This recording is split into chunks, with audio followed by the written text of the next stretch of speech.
जी भाई, स्टार्ट करते हैं हम इस एडजस्टमेंट से।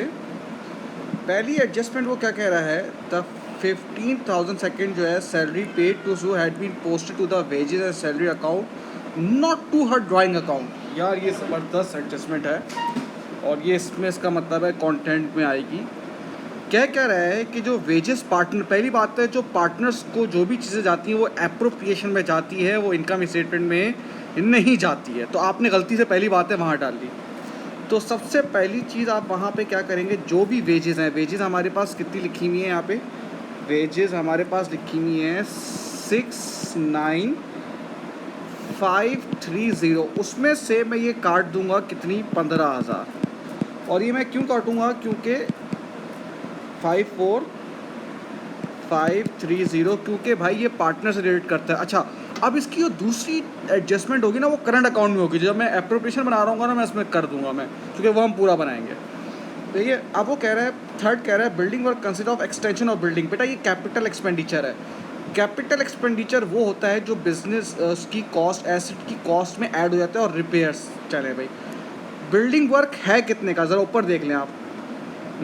अब आप देखें बिल्डिंग वर्क, ये रहा बिल्डिंग वर्क है 24,000। 24,000 में से जो 20,000 है वो बिल्डिंग में की कॉस्ट में ऐड हो जाएगा। अब आप देखो कैसे करोगे आप। ये रहा बिल्डिंग, कितने की है बिल्डिंग हमारे पास जो दी हुई है, लैंड एंड बिल्डिंग 200,000 है। ठीक है, लैंड एंड बिल्डिंग कितनी है बेटा, 200,000। इसमें जो है वो ये ऐड हो जाएगा, कितना ऐड हो जाएगा बेटा, ये 20,000। ठीक है ना, ये बिल्डिंग की कॉस्ट में ऐड हो जाएगा। तो बिल्डिंग की जो कॉस्ट हो जाएगी वो हो जाएगी इन दोनों को प्लस करके जो होगी। अच्छा, अब अगर इसकी डेप्रिसिएशन पर हम आते हैं, इसमें वो क्या कह रहा है, क्योंकि मैंने इसकी कॉस्ट की इसलिए मैं डायरेक्ट डेप्रिसिएशन पे जा रहा हूँ। बिल्डिंग का डेप्रिसिएशन होगा 2% on cost, no depreciation charge on land, the land valued as 75,000। यानी कि लैंड एंड बिल्डिंग में से बिल्डिंग पे डेप्रिसिएशन चार्ज होगा, लैंड पे नहीं होगा। तो पहले तो मैं 2 लाख में से लैंड को निकाल लूँ। लैंड कितनी थी भाई आपकी, 75,000, वो मैंने निकाल ली। तो इसका मतलब है बिल्डिंग आपकी कितनी बची है, बिल्डिंग बची है आपकी 125,000। चले भाई, ये 125,000 आ गया। इसमें 20,000 आपने कैपिटल एक्सपेंडिचर किया है, ये रहा 20,000 आपने जो इसकी कॉस्ट में ऐड हो जाएगा, ये बन जाएगा 145,000। और इसका 2% जो है वो डेप्रिसिएशन है, 145,000 का इंटू 2%, तो ये हो जाएगा 2,900। ठीक है भाई। अब फोर्थ देख लें बेटा क्या है, क्योंकि इस पर बिल्डिंग आ रही थी तो मैंने डेबिट साथ में कर दिया है। कम्युनिकेशन एक्सपेंस प्रीपेड और मार्केटिंग एक्सपेंस अक्रूड। बेटा अक्रूड ऐड हो जाएगा और अक्रूड आपकी करंट लायबिलिटी होती है और प्रीपेड आपका एक्सपेंस में माइनस होगा, वो अगले साल का है और ये आपका करंट एसेट होता है। अब इक्विपमेंट पे डेप्रिसिएशन लगेगा, इक्विपमेंट पे वो किस पे लग रहा है भाई, आरबीएम। आरबीएम में क्या होगा बेटा, पुराने साल का डेप्रिसिएशन आप माइनस करोगे। इक्विपमेंट कितना है बेटा, 48,000। पुराने साल का डेप्रिसिएशन इक्विपमेंट का कितना है, 12,000। और फिर आप डेप्रिसिएशन चार्ज करोगे कितना है, 20%, 7,200। फिक्सचर्स का स्ट्रेट लाइन मेथड है डेप्रिसिएशन, मतलब डायरेक्ट कॉस्ट पे लग जाएगा। 35,000 का कितने परसेंट है भाई, 10%, 3,500। अच्छा, trade receivable contents are debt, एक तो ये बैड डेट हो गया आपका। ठीक है ना, बैड डेट आपका आ जाएगा एक्सपेंस पे। अब आपको प्रोविजन फॉर डाउटफुल डेट निकालना है। चले भाई, ओपनिंग प्रोविजन कितनी है आपके पास, ओपनिंग प्रोविजन है 2,500।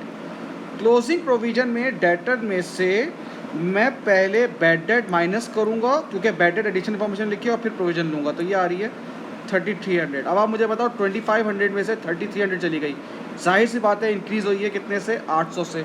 तो इंक्रीज़ आपका क्या हो जाएगा, एक्सपेंस हो जाएगा। चलें भाई, अब हम नेट प्रॉफिट आ जाएगा फिर हमारे पास सारी एडजस्टमेंट्स के बाद। तो नेट प्रॉफिट हमारे पास आ जाएगा 50,000। अब उसमें से हम एप्रोप्रिएशन ऑफ प्रॉफिट स्टार्ट करेंगे। अब इसमें ड्राइंग तो है लेकिन इंटरेस्ट ऑन ड्राइंग नहीं है, तो डायरेक्ट हम इस पर स्टार्ट कर देंगे। इंटरेस्ट ऑन कैपिटल, एस और एल। एस का कैपिटल कितना है भाई, ये लिखे हुए भाई 1,20,000 1,20,000 और 1,00,000। इंटरेस्ट कैपिटल कितना है 5%, ये लिखा हुआ इंटू 5% इंटू 5%, 6,000 5,000। सैलरी किसको दी गई है भाई, एस को दी गई है 15,000।